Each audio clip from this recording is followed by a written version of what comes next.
How you going? You good? That's usually my usual greeting to people. You know, I like to greet people with a little bit to get them to talk a little bit. Okay, when did I first become aware of New Zealand? Wow, that goes back about 45 years ago.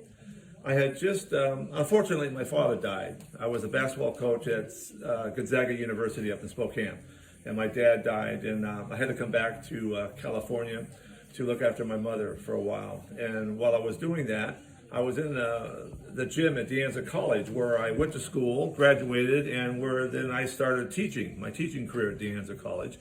And I was in there in the weight room pumping weights, and there was a kid in there that was the son of a basketball coach that I knew, Jerry Cole. And he said, "Hey, my dad heard you're in town. He'd like to see you." So I said, "Okay." So after I finished my weight routine, I went over to Jerry's house, and Jerry, I didn't know, but Jerry was the national director of coaching for New Zealand, because he had retired from coaching, and then as a lot of American coaches do, they go overseas and help programs out.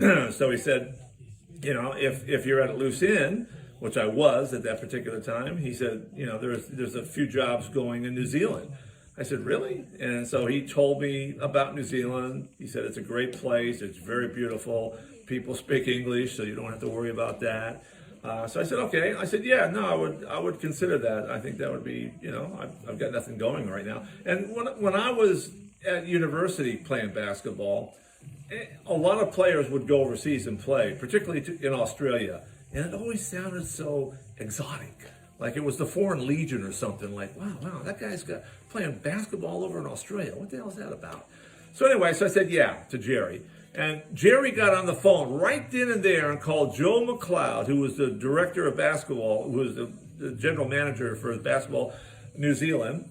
And McLeod said to me, yeah, we've got two jobs going right now. You can either go to Palmerston North or to Napier. I said, well, I have no idea about either one. He said, Palmerston North is inland, Napier's on the sea. So I said, well, no choice there. I'll take Napier. I love the ocean. And so just like that, the next thing I know, I'm on a plane to New Zealand.